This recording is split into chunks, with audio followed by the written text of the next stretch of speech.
COVID cases could hit 100,000 a day. A new warning from the Health Secretary as winter's surge threatens. Hospitals fear they could get overwhelmed in the coming months, but Sajid Javid ruled out tighter restrictions, urging instead everyone to get a jab. If we all play our part, then we can give ourselves the best possible chance in this race, get through this winter and enjoy Christmas with our loved ones. Also tonight, her royal reluctance. The Queen cancels her visit to Northern Ireland as doctors insist she rest. Disturbing evidence of needless assaults in nightclubs. The women targeted and left remembering nothing. And songs to say goodbye to, the records we rely on as we bid farewell.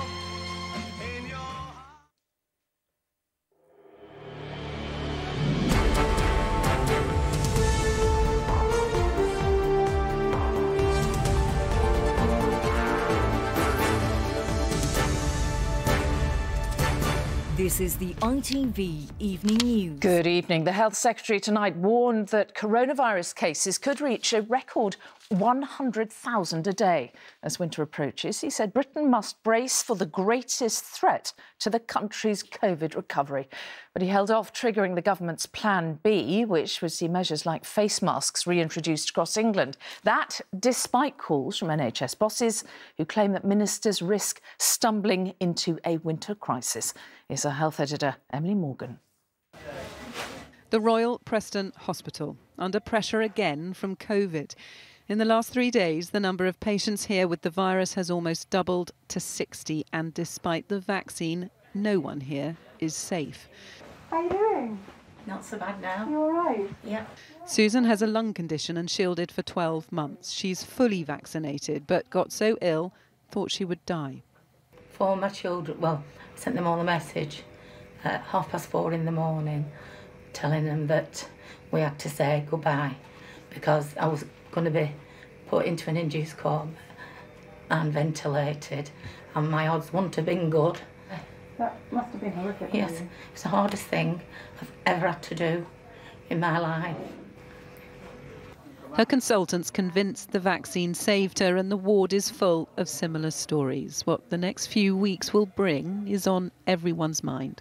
And there seems to be a popular misconception that COVID has somehow disappeared. We're working in the midst of a hospital like this with COVID patients. It is crystal clear to me, and is a cause for enormous concern, that COVID is very much around. And in fact, if anything, the numbers of COVID patients coming into hospital is going up. Half this ward is taken up with COVID patients now, and the vast majority who become critically ill are unvaccinated. If it is complacency driving up cases, then staff here are desperate to get the message to people out there: do more to protect yourselves. That same message came from the government today, along with a warning cases could hit 100,000 a day. We need to get even more people protected. We've got the jabs. We just need the arms to put them in. Not just to save lives, but to keep your freedoms too. This is why we're being told to get vaccinated. There were nearly 50,000 cases recorded today, up 17% in a week. Hospital admissions are also up 11%, and there were 179 deaths, up 21%. The time for restrictions, some say, is now. Let's recognise what's likely to happen. Let's mobilise the government and the public to try to reduce the risk, reduce the spread, rather than stumbling into a crisis. The government hopes booster jabs and 2 new antiviral drugs will avoid the need for more restrictions this winter, but it's a gamble few want to take. Emily Morgan, ITV News in Preston. And our political correspondent Romilly Weeks is in Downing Street. So, Romilly, we saw him there. The Health Secretary said cases could hit 100,000 a day, but he's ruling out tighter restrictions. You have to ask, is that going to last? Well, the Health Secretary's answer to that essentially was if the public do their bit, then new restrictions won't have to be brought in. So essentially it's a question of personal responsibility. If people do come forward for their booster vaccinations, if they do get their first vaccinations, then Plan B won't have to be implemented. But I think the message coming out of Number 10 is pretty confused, because on the one hand you've got the Health Secretary saying cases are rising so fast we could be hitting 100,000 a day. We've seen slide after slide in the press conference today with both new cases, hospitalisations and deaths all going in the wrong direction. And yet there is real reluctance in the government to step in, even with relatively minor measures like making face masks compulsory again, saying just that people should be remembering to do that themselves. And if you've got a situation where the government, on the one hand, is saying this is really serious, but then you look at the House of Commons or you look at the Tory party conference and you don't see a single politician wearing a mask, you've got to wonder what sort of message the public will be taking away. Romilly Weeks in Downing Street, thank you. The Queen cancelled a visit to Northern Ireland this morning on doctor's orders following a busy month of engagements. She is said to have reluctantly accepted medical advice and will now rest at Windsor Castle. But it has raised questions about the 95-year-old's workload, as our royal editor Chris Shipp reports. When she stepped out at a reception with the Prime Minister last night, there was no outward sign that the Queen was unwell. She turned up as scheduled at Windsor Castle in support of her government's policy, as she often does. This one was the summit to encourage more foreign investment in Britain. One of the investors who was there told us he only saw a Queen committed to the business at hand and nothing else. I believe she was in good health, and obviously her commitment to come to this event was, very important. And it's really a real demonstration of the commitment to business and commitment to the green future. For a woman of 95, October has been a busy month. It started in Balmoral with the project to plant trees for her Jubilee. She was also at the opening of the Scottish Parliament and launched the baton relay for next year's Commonwealth Games. It was when she arrived for a service at Westminster Abbey last week. The Queen used a walking stick for the first time. It was for her comfort, we were told. It was in use again at the Welsh Parliament 2 days later. I do think perhaps sometimes the people that organise her programme should try and pace things a little bit. And I think one or two people are concerned about that, because she's very reluctant to say no. And she will always agree to doing as much as possible because she doesn't want to disappoint people. Ah, there you are. Whilst the Queen knows she must remain visibly active, cancelling her visit today is a reminder that her schedule can take its toll on her health. It's understood the Queen's rest is not related to COVID, and she will rest in Windsor for the next few days. Well, Chris, she's said to be reluctantly resting, but is this inevitably, do you think, going to lead to a change in the Queen's schedule? Well, Mary, sources at the Palace will say that the Queen's diary in October was no busier than it was, for example, in June. But I do know that they keep an eye on her diaries all the time and will make amendments where necessary. You've only got to think of what happened in 2017 when they decided that she should no longer lay the wreath at the cenotaph on Remembrance Sunday, and that particular duty was handed down to Prince Charles. They say she still wants to be able to make the COP26 climate change summit in Glasgow at the end of the month. She simply couldn't fulfil what was being asked of her today. Right, Chris Shipp, thank you. A woman has told ITV News she was left feeling violated after apparently being injected during a night out. Sarah Buckles said she woke up in severe pain but with no recollection of the previous night. It's one of a number of disturbing reports involving needle attacks at nightclubs, which the Home Secretary has today raised with police. Ben Chapman reports. So this is the photo of my hand. She woke up in a hospital bed with no memory of how she got there. Just a bruise on her hand with a puncture wound in the middle. I just remember first of all thinking, why am I here? What's going on? And when it immediately, I just knew, I was like, well, I've clearly been spiked. Sarah had been on a night out with friends. They called an ambulance when she became unwell, one of several young women who now thinks they've been spiked with an injection. I just do feel completely violated and vulnerable. I just don't know their intent. Obviously, immediately you think of sexual assault. what potentially could have happened if my friends weren't there. For young women queuing for nightclubs in Nottingham, this is just the latest reason not to feel safe. Sarah's is one of 7 reports of injection spiking now being investigated by police here. People on a night out have long had to get used to covering their drinks to avoid them being spiked. But what makes this new trend quite so frightening is the difficulty in defending yourself against a needle in the leg or the back. It's just tiring at this point because there's so much we can do to protect ourselves, but then there's another thing and another thing. It's like terror because genuinely we don't know what's going to happen to us when we go out. Like, it's so indiscriminate. Me and my friends are very sceptical of going out because of it, which is a shame because you shouldn't have to change the way you're experiencing life. Concerns about needle spiking aren't confined to Nottingham. In the past few days, there have been similar incidents reported in the West Midlands, Leeds, Edinburgh, Glasgow, Stirling and Dundee. Do you have any idea why somebody might want to do this? It can be somebody looking to steal from an individual or maybe lead on to a sexual offence. We haven't had any follow-on offences as a result of somebody believing that they have been injected with an item or that an item might have been put in their drink. So we don't have a clear motive. The Home Secretary has asked police forces for an update following the rising number of reports. Meanwhile, many female students are planning a nightclub boycott next week, demanding more is done to protect them. Ben Chapman, ITV News, Nottingham. The Metropolitan Police has changed the way plainclothes officers identify themselves to lone women. It follows the death of Sarah Everard. Murderer Wayne Couzens used his warrant card to handcuff and kidnap her. Now, officers not in uniform will need to make a video call to control room while interacting with a woman out on her own. Now, the cost of living continues to climb, according to the latest figures, while price rises aren't quite as high as in August. Last month's data shows CPI inflation at 3.1%, and that is well above the Bank of England's 2% target. To blame are petrol prices, up 19%, and airfares up almost 10%. Our economics editor Joel Hills is here.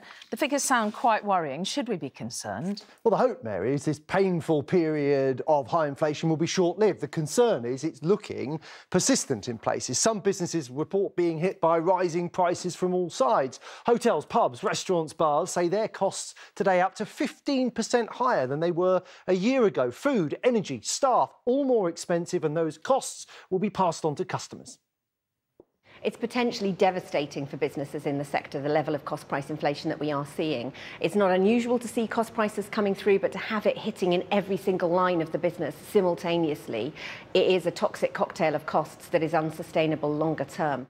The Bank of England has said that inflation will be temporary in its view, the high period anyway, but it's looking increasingly concerned. At the weekend, the Governor, Andrew Bailey, said the bank will have to act. The clear signal is that interest rates may be rising very soon. Inflation's being driven higher, Mary, by higher energy prices and strain on supply chains. Raising interest rates won't solve either of these problems, but it will send a message: keep the lid on pay rises. OK, Joel Hills, thank you. Still to come on the ITV Evening News, Morocco bans flights from the UK. So are half-term holidays under threat? Plus, why the Justice Secretary was being driven around by a serving prisoner in a lorry. Those stories and more after this very short break. Join us then.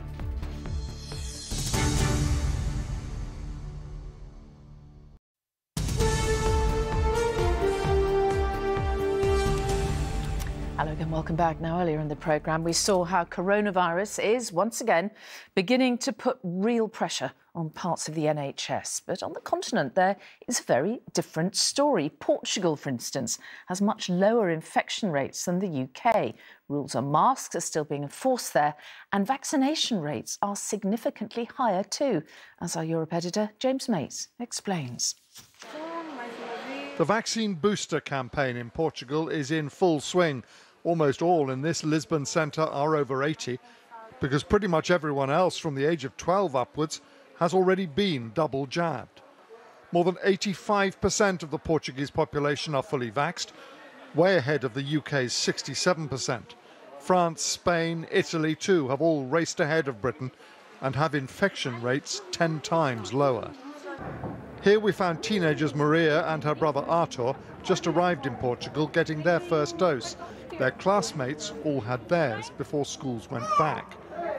Portugal and others may have started slowly, but the man who led their campaign believes they've vaccinated so many now, they've done what Britain hasn't, got close to herd immunity. Is this a classic hare against the tortoise race? Yes, I think UK had these anti-vaccination groups or ideas well spread inside their own population, so it's very difficult after certain numbers to keep the pace or to keep the speed of the vaccination rollout. We did not have that. But there's a recognition that even getting 85% jabbed, achieving a degree of herd immunity, is not on its own enough. It has taken more than vaccinations in Portugal to keep the infection rate low. There's a very different feeling on the streets here. Unlike the UK, no one seems to think the pandemic's over. Instructions to wear masks on public transport are near universally obeyed, so too in shops and malls. Nightclubs are reopening, but no one gets in who isn't doubly vaccinated or recently tested. The European COVID Green Pass, by law, checked and scanned for everyone. One of Portugal's top scientific advisors was diplomatic about the worsening infection numbers in Britain. Should the rest of Europe be worried by the very high infection figures that we continue to see in the UK? I think one of the key messages is the pandemic is not over yet. So it is true that we have a very different situation regarding epidemiology. We are in the advance of the winter. As things stand, it's the UK that is the standout in Europe. Infections higher, much higher, vaccinations fewer, but perhaps most striking of all, a very different attitude as to whether it's even worth trying to stop the spread of COVID. James Mates, ITV News, Portugal. Morocco is tonight banning flights to and from the UK because of rising COVID rates here. Airlines are now scrambling to get passengers home. And Neil Corrie is at Gatwick. This could be bad news, Neil, couldn't it, for half-term sun seekers? Absolutely, Mary. This news announced by the Moroccan authorities earlier on today that, as you say, flights to and from the UK will be banned from midnight because of COVID.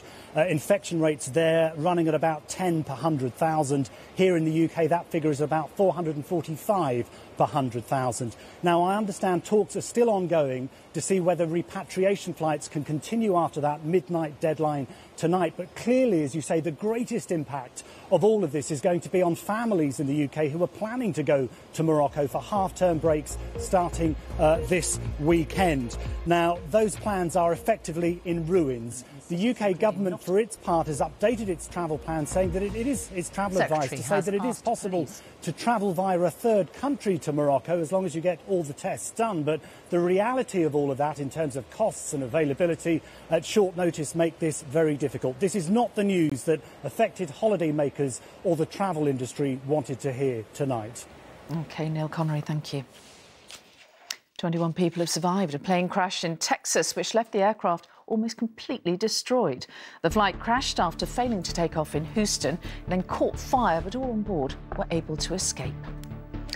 People have described tornado-like conditions sweeping through Widnes in Cheshire this afternoon. Walls and fences were destroyed and trees uprooted as the storm hit just after midday.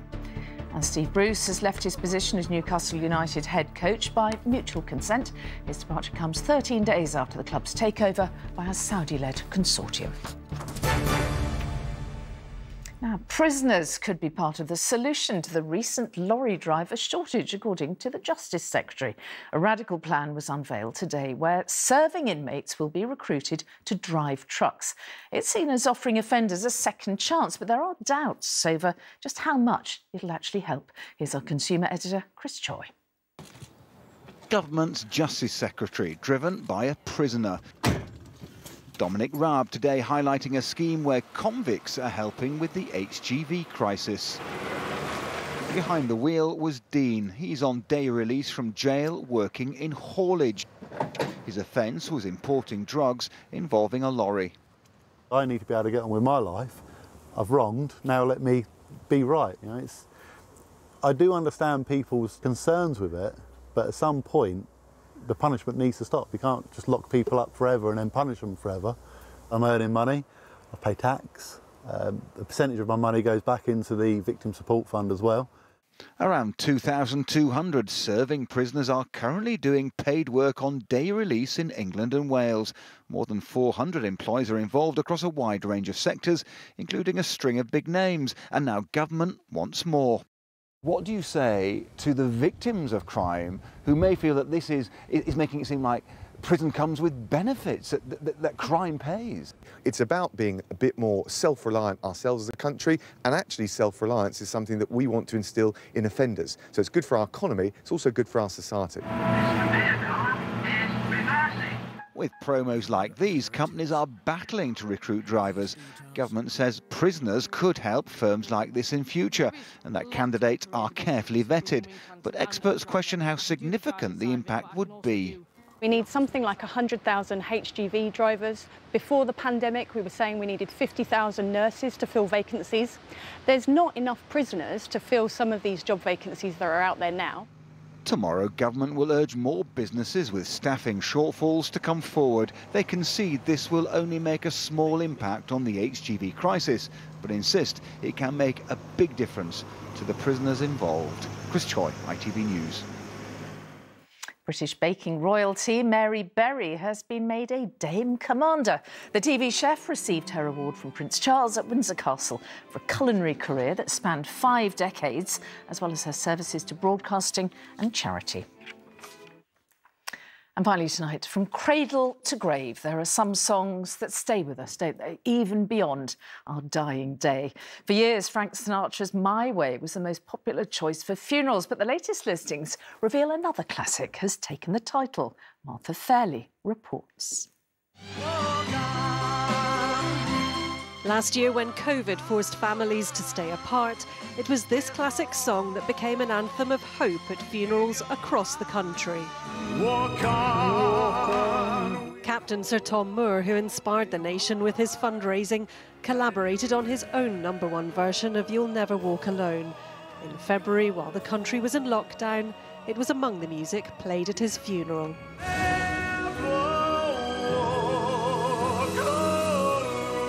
The music was everything. With only just my sister's family and my family there, the music meant that people could feel how we felt and how he felt. He never, ever stopped laughing and smiling about the fact that he got to #1 with that song. James Murray doesn't just arrange funerals, he also often sings at them. And he's noticed a move away from the traditional. I've been honoured to look after a gentleman whose wish was to have Staying Alive by the Bee Gees. So for me, it's been lovely to be able to fulfil that wish for the deceased, because he wanted to leave almost like that subliminal message of hope, and for people to leave with a little bit of a smile, a little bit of a spring in their step. When Amanda Elias's brother Matthew died after a heart attack, she felt Michael Jackson's Smooth Criminal was the perfect choice. We used to obviously love the Michael Jackson movie where he did the sort of zero gravity move, so we used to try and do that when we were children. So I just thought it was sort of the perfect song to send him. But while the old favourites remain popular, it seems more of us are choosing to say goodbye our way. My way. Martha Fairley, ITV News. What's your song? That's it for now. Tom's here at 10 from me and all the team. Bye-bye.